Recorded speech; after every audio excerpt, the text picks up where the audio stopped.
Welcome back, Amateurish, the podcast, episode 2. I'm one of your hosts, Rhett. And I'm Logan. On this episode, we'll get straight to it. We're going to do an NBA first round recap, talk about some elite playoff performers. Then we'll talk about the top 5 college freshmen coming in and their impact on their respective schools. Then we'll hit the early winners of the transfer portal. And then finally, we'll give a little new segment, an EYBL recap. They had their first 2 sessions just to keep you updated on what's going on in the high school world. So we'll start off with the NBA. First round is completely finished. We are into the second round. So what do you think? What are your big takeaways? Well, I want to focus on some of the teams that I think overperformed, certainly earlier than I expected. The 2 that jump out are Indiana and Orlando. Indiana obviously surviving its first round series. They're going on. I was surprised. I had them kind of little lower in the seedings going into the season, but they have succeeded with that dynamic offense. I am concerned down the road about their ability to maneuver. They obviously get Benedict Mathurin back, and he's a big-time addition on the offensive end. What I'm concerned about is eventually how do you combine this explosive offense with a defense that holds up in the playoffs? And I think with no Dame or Giannis, it wasn't the most challenging first round matchup for them. The Bucks were nowhere near full strength, but we'll see how they do against the Knicks. They just lost that game 1 on some questionable reffing. Regarding the Knicks, Jalen Brunson is looking like an all-time playoff performer. I mean, this is getting ridiculous. This year in the playoffs, through 7 games, he's averaging 37 and 8. Yeah, going into game 2, he had a streak of, I believe, 4 straight games of 40 or more. The good thing for Jalen Brunson is there's not that many other mouths to feed. There's not that many other scoring options. OG Anunoby, very good player, but has sort of a ceiling on what he can do. The other Nova Knicks have stepped it up from game to game, not always every game, but they've definitely stepped up when they needed to. And yeah, I agree that he's definitely the main guy. He's going to take all the shots. But last year, he averaged 28, and that was with Randall, I believe. And then the year before, in Dallas, when he was a clear-cut third option probably, he averaged 21 and a half, and that's what got him the big money. So he's clutch. I mean, we see that back in his college days. Another guy who I think is turning into an all-time playoff performer and an all-NBA first-level guy right before our eyes, Anthony Edwards. Anthony Edwards, I think we touched on him. He could be the new face of the NBA. Yeah. Going back for a second to Brunson, you got to remember when he played in Dallas, Luka was hurt for a good chunk of the playoffs, and Jalen was the man. So he's demonstrated before. And before we go on to maybe the West, obviously Boston has done what it had to. It was an extremely undermanned Heat team. Orlando, I wanted to touch on. Huge surprise for me. I did not see this coming this early. Obviously, Paolo Banchero and Franz Wagner, very good player. You know, those 2 guys. I still maintain that roster is poorly constructed. They lack shooting. Their other players, to me, are specialists. Guys. You know, I don't know how many of them have the ability to break out and adapt and improve. Fine players, guys like Gary Harris has been in the league for a very long time. I'm not going to obviously criticize him. He is what he is. But I don't know that their guards are good enough, and I definitely know they don't have enough shooting. But another guy you talked about emerging as an all-time playoff performer, SGA. SGA, yeah. The Thunder took care of business. And another guy, all-time player performer against the Magic is Donovan Mitchell. set the all-time record for Game 6 and 7 scoring. I mean, and then we've seen him have a great series. SGA's looking really good. The Thunder, they're matched up with the Mavs, who have been cooking. Luka and Kyrie. I don't know how it's working, but it's working, surprisingly. And then on the other side of the West, we have the Timberwolves and the Nuggets. And the Timberwolves are currently up 2-0 on the reigning champs, which is without Rudy in game 2, which is crazy. Which just shows you Anthony Edwards. I feel like we've seen 3 years of development in 3 weeks from him. He was great in the regular season, but he's playing phenomenally. Yeah, I mean, he has elevated his game, but I think it's been there. It's been coming. 100%. It is a surprise that it's 2-0 Timberwolves. And a sweep of the Suns. They're 6-0 in the playoffs. Yeah, the Suns, I think the Suns have some deep, long-term issues we'll touch on as we get closer to the draft and free agency. They've got serious structural problems. But sweeping Kevin Durant is not not easy. Not easy. But I do want to give credit in Dallas. I agree. I had the same doubts that Luka and Kyrie could share the ball effectively. Kyrie has played great this year, as has Luka. But that trade with the Wizards and Charlotte to get Gafford and to get PJ Washington and give up Grant Williams. I mean, at the time you saw, well, you're giving up Grant Williams for PJ Washington. PJ's probably a slightly better offensive player, but he has been a tremendous fit for them. Yeah, he's a lot. And also Derek Lively, the rookie, playing like a monster. Yeah, I think we're seeing the Lively you saw at the end of Duke. Yeah, it took him a while to figure it out. You know, to come in as one of the top couple guys in that class and struggled early, and then he emerged as a guy who could rim run and protect the rim and things like that. He's far exceeded my expectations. The last series, let's just finish up on the Minnesota-Denver, focus on that. With Minnesota, we're seeing Jaden McDaniels. It's incredible what he's doing with such minimal scoring. The way he's affecting these games without scoring the basketball. And Anthony Edwards keeps reinforcing it in his post-game comments, but he is locking up dudes. He is. I think we saw what he could do towards the end of last year when he, unfortunately, punched something and broke his head. Yeah. And whatever he punched didn't give way.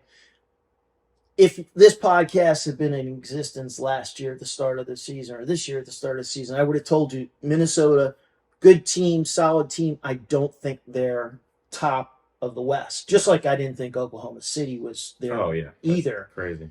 So I have to eat my words a little bit. Minnesota has, I think, overcome some structural issues. I still do not understand how Gobert and Towns are effective together. It works. It works, and they've been outstanding on defense. You could be headed for a Boston-Minnesota finals that I will definitely be rooting for Minnesota in. Okay, with the Nuggets, just real quick, I mean, we've seen playoff Jamal Murray. He is a beast. We saw it in the first round, 2-game winners against the Lakers. He's historically been awesome. They need him to show up if they want to overcome this 0-2 deficit. Last game, he went 3 for 18, 3 for 19 if you count when he missed the heat pack at the ref. But yeah, no, I'm excited for that. And now let's get into the... Just before we go. Okay. First of all, I agree. He should not have been suspended. It's a very different situation if he throws the pack on the floor and somebody falls and sprains an ankle. Yeah. Hugely different. I think there we are playing the result. But let me ask you. We saw an incident at the end of the Milwaukee series.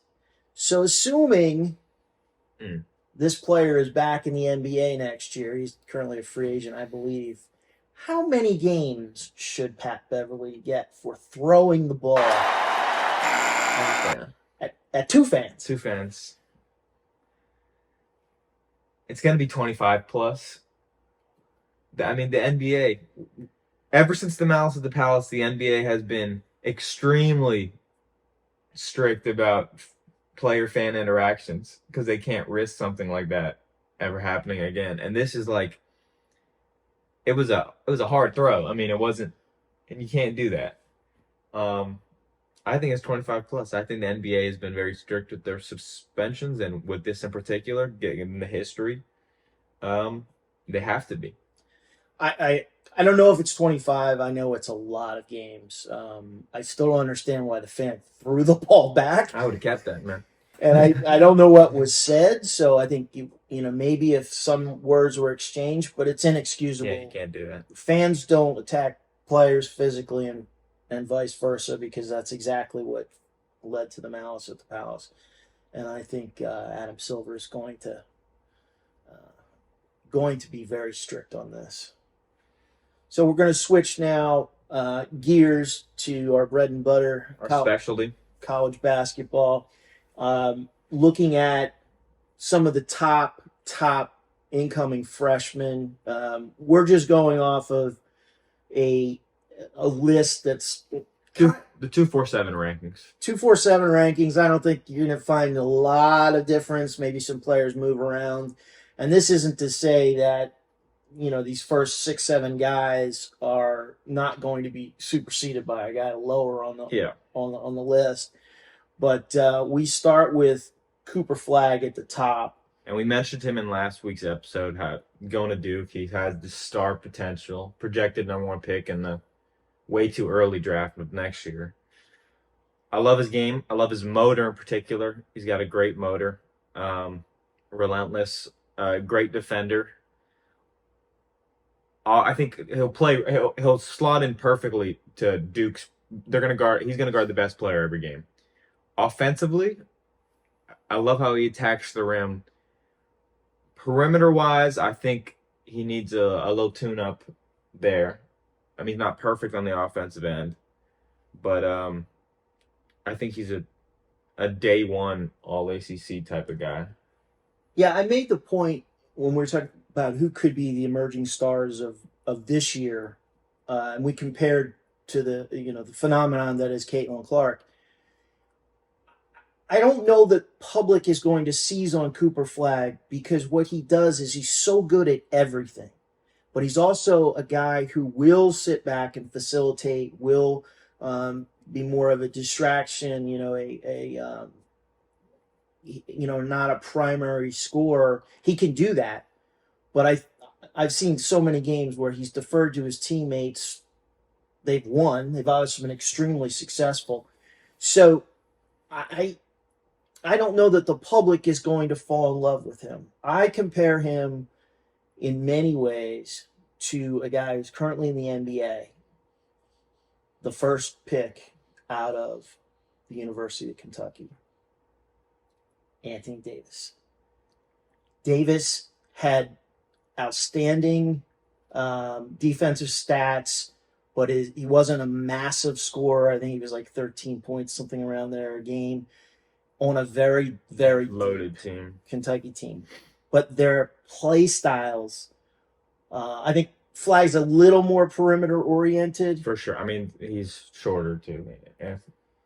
AD's cool 7 feet, but he's definitely more perimeter oriented. Yeah, I think that's an interesting comparison. Flagg's probably a better perimeter defender. Yeah. They both switch easily. I think Davis is probably a better rim protector at this stage. But Flagg's shot is a little more developed. I do agree Flagg is going to need to improve that. Yeah. I don't think it's 10%, 10 percentage points. I think if he gets to shooting above NBA league average, he's an ideal stretch 4. Yeah. Now, number 2, we on our ranking here, we have Ace Bailey, who we also mentioned. Kid's a stud. I think he is Rutgers' guy. He's big. He's a scorer. He can shoot. He can do it all. He's very athletic. I've seen some crazy highlight plays from him. Rutgers is looking up next year for sure. because number 4 on our list, they have Dylan Harper coming in, son of Ron Harper. He's a point guard, facilitate the ball, but he can also score. I think he won the MVP at the McDonald's All-American game and the Jordan Brand Classic, which was very impressive, his showings in both those games. I mean, we talked about this Rutgers duo last week, but they're going to be must-see TV, I think. For a kid who was born in New Jersey, I've never seen this much excitement around the Rutgers program. It is a shame that Cliff Omoruyi didn't stay at Rutgers. Yeah. Now, when you're being offered apparently almost $2 million to transfer, I understand, but that trio would have been something special because he would have done the dirty work, kept Bailey from having to muck it up inside. They've gotten some guys. I think we'll talk more as we get into our conference previews. Both guys, known quantities, been around for a long time. They obviously wanted to play together and decided to do that a long time ago. Good coach, Steve Peichel. Yep. And the he deserved these commits. He recruited them hard. Yep. Yeah, happy for him. Now the sandwich in between the two Rutgers players came in Maluach. There you go. Had to look that one up. He's a NBA Academy alum, so he didn't play high school ball over here in the States. But when he emerged on the scene, I think it was last year, he quickly rose up the rankings. He's one of those late bloomers in terms of when he started playing basketball, but he's huge. He's almost 7'2" and 250, so he's not frail. I haven't seen much of his game considering he didn't play over here, but from what I've heard, he's a really good defender. He's still a little raw with his game considering he started playing late, but he's a smart player. The NBA Academy Africa higher ups, like the coaches, were raving about his basketball IQ. So I'm excited to see how he fits at Duke. Yeah. He's going to be exciting to watch. They say, again, I haven't seen him in person. Yeah. They say he's got more guard skills than you would think. I don't know what to make of that. He did lead South Sudan to the Olympics as a 16-year-old. So, he's burst onto the scene. He's the number 3 ranked recruit on 247. Kid's got all the measurables. For sure. Huge wingspan. I think it's 9'8". I mean, you mean standing reach? Standing reach. Yeah. Standing reach. But and also a huge wingspan. Gosh, he's going to be a problem if no other place on the defensive in the paint. Yeah. Number 5, we got VJ Edgecombe. He has a crazy story. So he's from South Florida, and going into after his sophomore year, nobody knew his name. He played on a small time team, and against a circuit team, Southeast Elite, he went off like he had been doing. I think he had probably around 40. And as circuit teams do, they're like, come play for us. So he went on the Adidas circuit, killed it, and transferred to Long Island Lutheran, the powerhouse up in New York, for his junior and senior years. And now he's a top 5 player in the country. So crazy ascension. And he's headed to Baylor, which I don't know about the fit there. I think he's a Baylor guy. Look at some of the Walters and Georges of the past. I think he's more of a.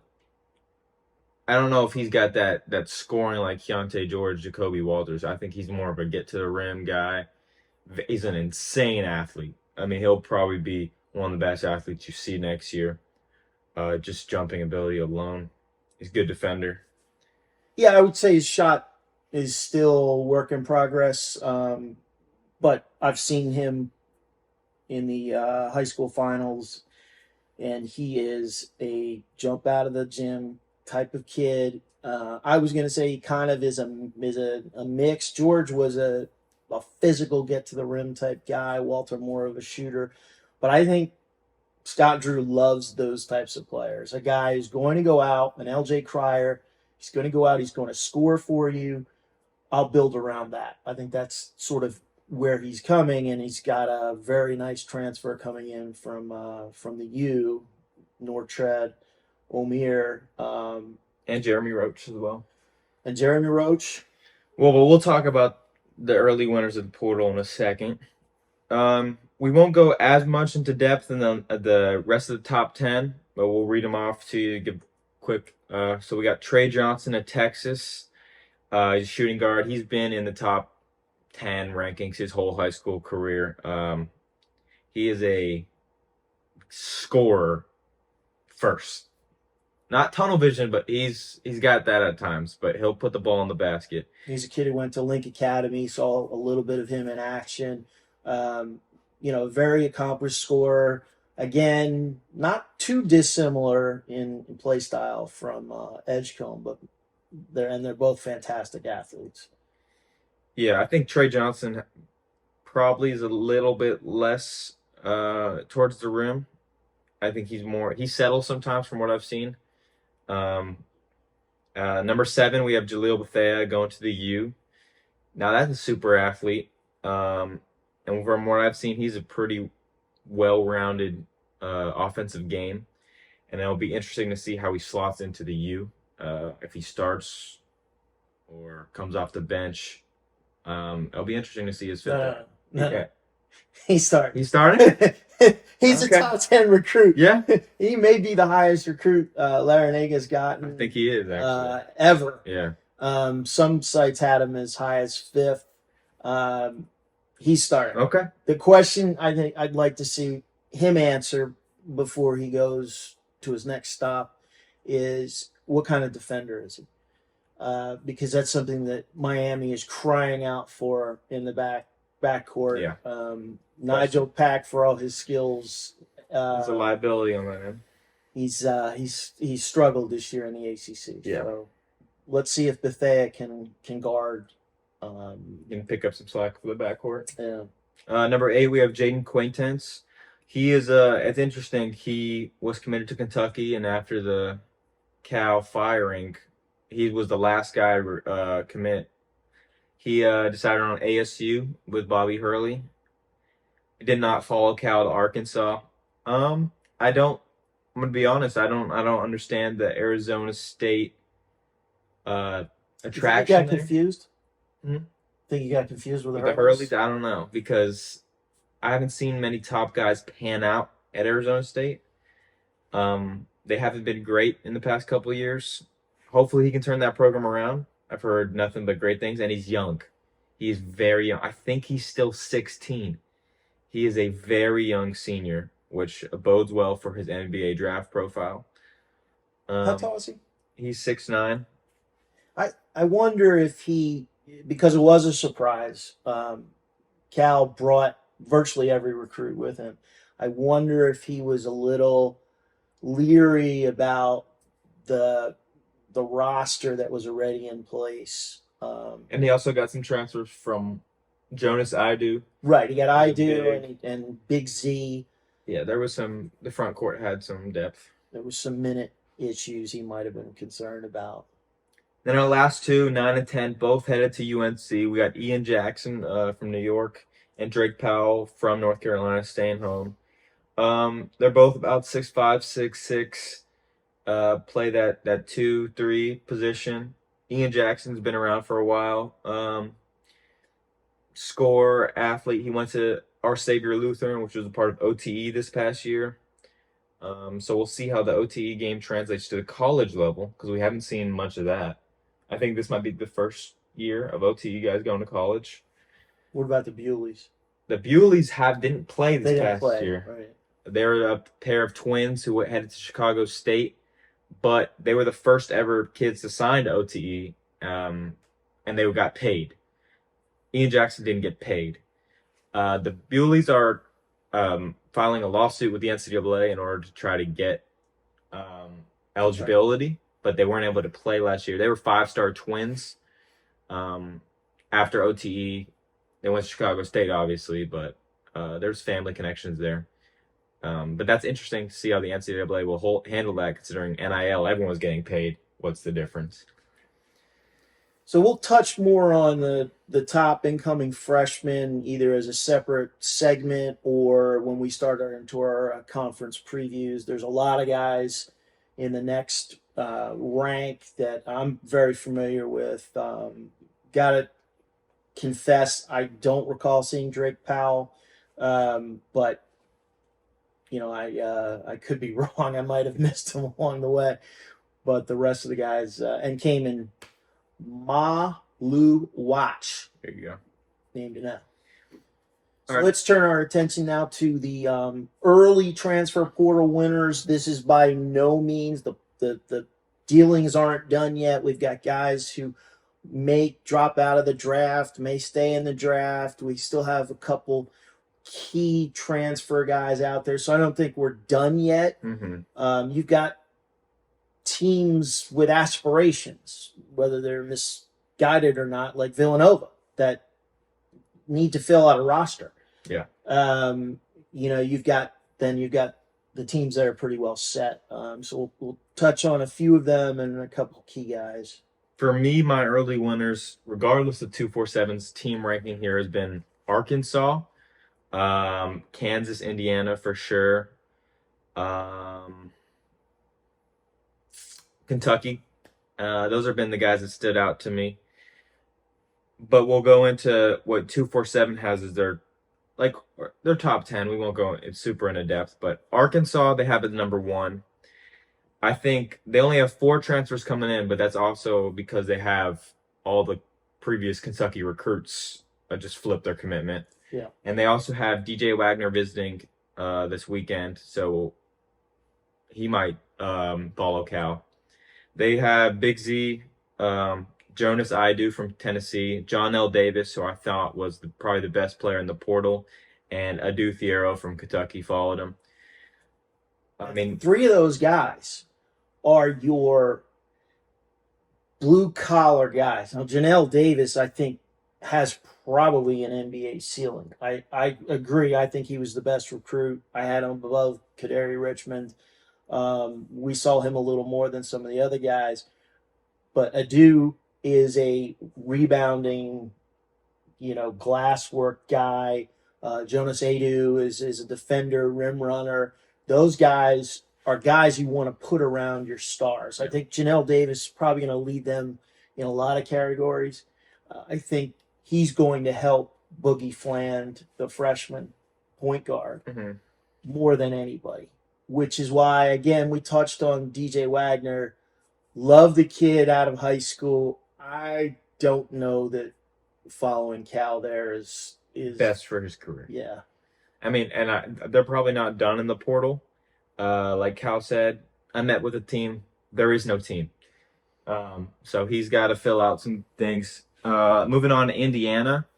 They got 4 coming in as well. They have Cannon Carlisle from Stanford, Miles Rice from Washington State, Umar Balu from Arizona, and Luke Goody from Illinois. And I personally would probably have them number 1 in the portal. I think all these guys are home runs for Woodson. Carlisle was underutilized at Stanford, and he still averaged around 12 a game. That kid can put the ball in the basket. Miles Rice, we saw him lead Washington State to the tournament. He's a real good player. Omar Balu, proven commodity in the Pac-12. Great big man. And Luke Goody can help them stretch the floor because he can shoot the ball. Yeah, I think Indiana, we saw, struggled. Their guard play wasn't what you'd hope for. Their shooting wasn't very good.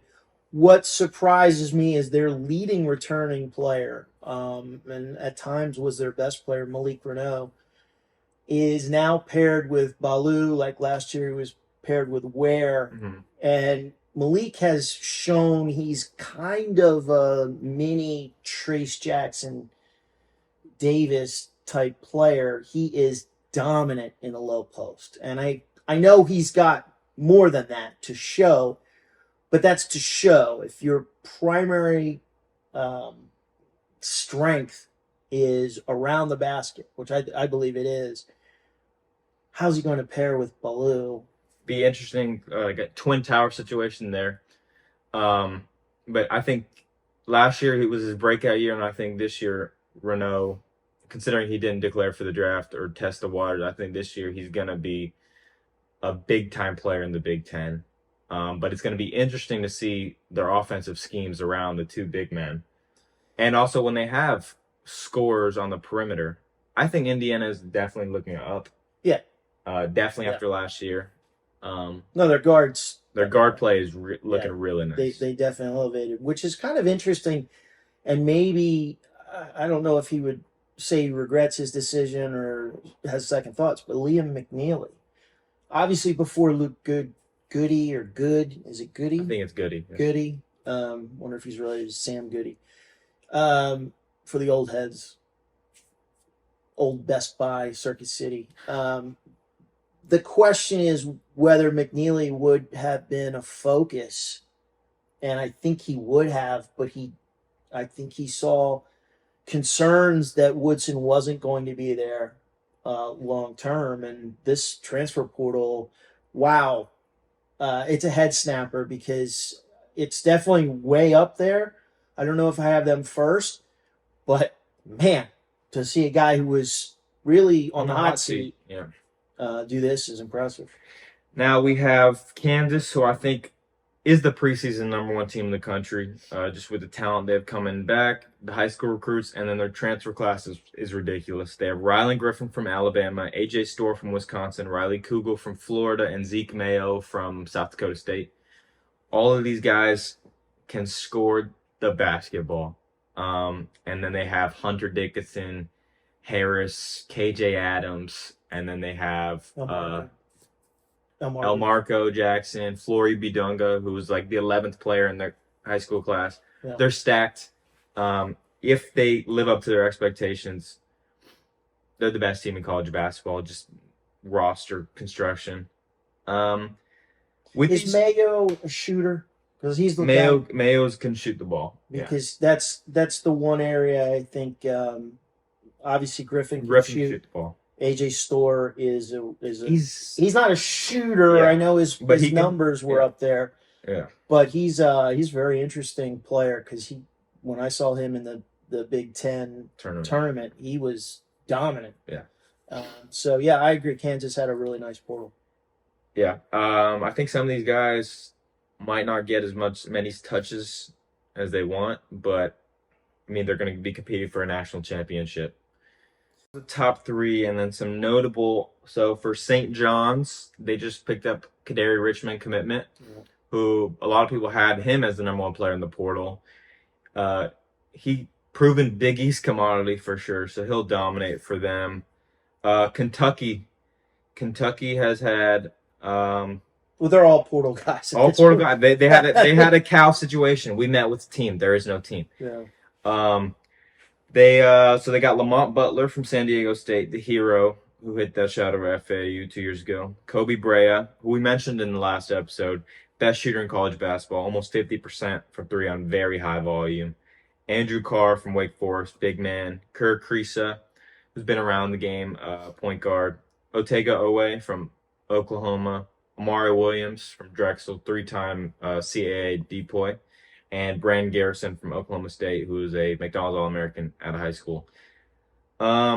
With these guys, they're not done because they actually need to fill out a whole roster. My one concern for Mark Pope is, on paper, they got a lot of proven commodities, guys who are great players at the college level, but do they have a go-to guy? Yeah. A lot of nice pieces. A lot of really nice pieces, but a lot of guys who are also specialists in a way. Kobe Brea is a shooter. Lamont Butler's a lockdown guy. Amari Williams is a lockdown guy. Brandon Garrison's a big rim runner. Kerr Kriisa is a pass-first point guard. Who's going to score the ball when it comes down to it? It might be Carr. Don't sleep on Carr. He's a very skilled player. Let's just cruise through the others because we're going to touch more on these teams as we go down. Alabama's had a good class. Michigan's had a good class. UCLA. Memphis. I think Illinois has had an underrated class. They got Kylan Boswell, Trey White, Ben Humrichis from Evansville. they have to replace a lot of production from Terrence Shannon and Coleman Hawkins. Yeah, and again, a lot of these teams aren't done yet. Yeah, so early winners. Very early winners. We wanted to touch on Eric Musselman. The must bust in USC. Last year we saw, I think, my concern with this year, he has 9 transfers coming in, which makes sense. He has to fill out a roster taking over the USC job. But we also saw him do this last year at Arkansas with a whole bunch of transfers. And last year, Arkansas, it was not a good season for the Razorbacks. There weren't enough balls to go around. They had guys like L. Ellis, who averaged 17 at Louisville, averaged like 5. Khalif Battle, I don't think was utilized properly. He's going to Gonzaga. I mean, that kid can score, and he wasn't featured.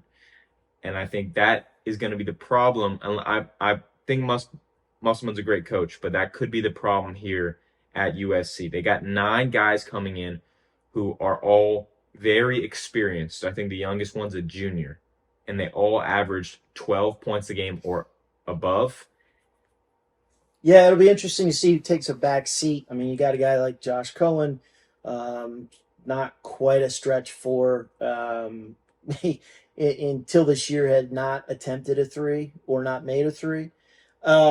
He's a 16.8 type guy, 16 and 8, but on a lesser scale, lesser core competition. We'll see what he can do. They're very high on this kid, St. Thomas, as the next Dalton Connect. I think he averaged 20 at Northern Colorado. The only guy I see there that I'm not concerned about is Desmond Claude. 100%. He averaged 16 a game in the Big East, the most improved player in the Big East. I think he'll come in as their guy right away. And Terrence Williams, we've seen him be a solid piece in the Big Ten for Michigan. And he's going to have to be a solid piece in the Big Ten for USC. And the key word there for the Big Ten is my concern. All these guys have produced, but at a lower level. We got Clark Slajek from Penn. How is that going to translate? We have Bowling Green, Rashawn Ajee, Matt Noling from Yale, Bryce Pope from, I think, Yale. Oh, no. I'm sorry. He was somewhere out west. It was a UC Davis. Sorry. Claude probably played at the highest level, and Terrence Williams. Although Terrence Williams, I don't know if he lived up to maybe his expectations. But it'll be interesting to see. Musselman, yeah, he had a bad year. Bad, but a down year this year. But the year before, remember, he was deep into the NCAAs, and the year before that as well. Yeah, I think he's a guy who can manage talent very well, build culture, but he's got to do it fast. Yeah, and there's going to be guys who are going to take a backseat, and I hope they know that going in. So that was our early winners of the transfer portal. Moving on to the high school world. So the EYBL just finished their second session this past weekend. And we'll just hit some big names there. So the biggest name in EYBL is the Knight Riders on the 17U. They have won Peach Jam 15U and 16U. They're led by the Boozer twins. And they were just joined by Caleb Wilson, who's the 4th ranked player in the country. Not that they needed him considering their resume, but now I think they're a cheat code. And while they did drop a game this past weekend to Malik Thomas and the Lightning, I don't think that's a concern because they were still getting used to utilizing Caleb Wilson. They've been a 7-man squad for like 3 or 4 years. And so they're trying to utilize his skill set in a way. But I think they are the front runners for the Peach Jam title. And I'm not going to lie, they might be the greatest AAU team ever assembled. Wow. Oof. I'm not, and I'm going to jump off that ship right now. Okay, here's the deal. You can't say that because we've had an Eric Gordon D. Rose, we've had a Trae Young, Michael Porter Jr. But in terms of resume alone, no team has ever won 3 straight Peach Jams. No team has won 2 straight, I think. And they're the favorites to win 3 straight. And it hasn't ever been close. Last year, they dismantled Maine United, led by Cooper Flagg, before he reclassified up. And they've been doing it with the same guys. This is the first year they've ever added a guy. Yeah, well, I think they lost Malik Abdullahi. No, he was on the older team. He was on the older team. This has been the same. That's right. Yeah. They have obviously the Boozer twins. We're going to dive deep into the Boozer twins at a later podcast. I episode. personally played against them, so I can attest to their skill set. So yeah, first-hand experience. I think of all the recruits we're going to talk about, those guys we know probably the best. They have a kid in Dante Allen, monster, who's a 6'3" scorer, and I think he's leading them in scoring or is right up there. Yeah, I think Cameron Boozer still has it, but he's and then they also have Alex Lloyd, who's a combo guard. He just committed to University of Florida, top 50 kid. They also have DJ Wembley, who's like a 3-star recruit, but he's been on the team every year. He has some mid-major offers. Yeah, both Wembley and Allen's dads played high level, and I think Allen might have played the NBA. Had a cup of coffee. They're stacked, and those guys know their roles. They have a shooter in Benny Fregella, who's been with them for a long time, and that you don't see this sort of core. In AAU, you don't see this sort of retention ever. Right. You got kids playing for 3 different teams in the summer. Much less the one team for 3 summers. Right. They may switch shirts at halftime. Yeah. It's really a surprise. What's interesting is the Boozers and Fregella play at a small Catholic private school here in Miami. You might know them because they're the number 1 team private school in the country, not like prep school. But 3 years ago, Columbus. Yeah, Christopher Columbus High. It's a highly regarded school down here, but it never had this type of exposure. But 3 years ago, they didn't play a national schedule, Columbus. No. And yeah, they stormed and won the state championship. And at the time, Cameron was ranked first, ahead of Flagg. And I think between their coach, Moran, who's a very well-regarded trainer in South Florida as well as a coach, they increased their schedule. They're almost an EYBL level. Yeah, they compete in the national, the Geico National, which is now Chipotle Nationals. They play Montverde. They play all the big dogs. And this year, they actually had like their first ever transfers come in. The Richardson brothers, Jason Richardson's sons from Bishop Gorman, and they won their 3rd straight state championship. Right. They lost in the finals of the Throne, which was sort of the competitor. The non-prep school national championship. They were in both that and Geico or whatever it is now. Chipotle used to be Dick's, but Geico, yeah. Yeah, they lost in the finals in the non-Geico, and then did very well in the other. But they play a representative schedule. They played the IMGs and Montverdes of the world at least several times. So we're going to delve deeper into those kids. I had a chance to look up Caleb Wilson. Don't look at his stats from this past tournament. He just joined. He didn't play in all the games. He's still getting acclimated. I saw another podcast review him, and the consensus they had was he's a complete player. I haven't seen enough of his shot to agree. Certainly jumps out of the gym, gets to the hole, handles the ball. Big. I think with the complete player thing is kind of I've seen him. I think he had a quintuple double in high school. So I think they're referring to kind of a do-it-all type of guy. Yeah, and I think you can see that. Again, you're not going to see in highlights many passes, unless it's a dime. So we don't know how he just handles the basics. My very limited exposure to his shot, I had some issues. It almost had some Jabari Smith, and Jabari Smith is a great shooter. Doesn't do it textbook, but gets incredible rotation. This was a little off for me, but again, haven't He's seen young enough. and and I think one thing you said about him not playing a lot, that's just a test to the Knight Riders culture.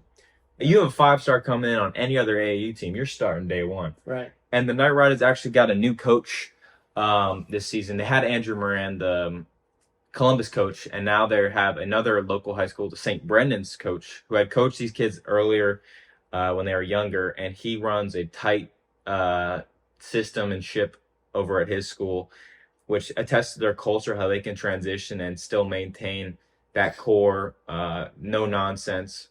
Another team in the EYBL who I think can challenge the Knight Riders and maybe dethrone them for the first time in their EYBL careers, Oakland Soldiers. They got AJ Dibasanta, the #1 player in 2025, and Tyron Stokes, the #1 player in 2026. Is it Dibasanta? Is he related to Santa Claus there, or is it Devanza? Nah, Devanza. All right. My bad. I think he was trying to. I was had to spell little Santa Claus moment. But they were teammates at Prolific Prep this past year, number one in their respective classes, and they're teammates again on the circuit. Both are really freaking good. Yeah, and just if you look at the recap, EYBL, their stats are better this year. Still, it's a mess to navigate, but high-level coaches don't need it. We do. But you're seeing some of the old names, Oakland Soldiers. Oakland Soldiers. You're seeing the Wrens reemerge. They had a decent tournament, and the New Jersey Scholars. So you're seeing some old school names, which is kind of interesting. We'll see. It's hard to beat the Knight Riders, and I know that coach. I've coached against him. He's a very interesting coach and has deep familiarity with the Boozers. So I think he'll carry the torch well. Yeah, I think that's about it for us on episode 2. I appreciate y'all for tuning in, and we'll see you next week on the Amateur-ish podcast. Yeah, we're still gonna have to come up with a tagline, and we'll up guns or something like that. But next week we'll delve a little more into the NBA playoffs as they progress. We'll hopefully have a little more clarity on who's going to play for the title, and we'll also look at some of the other issues. And I think EYBL next session is 2 weeks. Yeah, so we won't hit EYBL, but we might hit some of the. We might do more of a topic about the issues in high school basketball and how they relate to college basketball. But yeah, see y'all next week. Bye. Peace.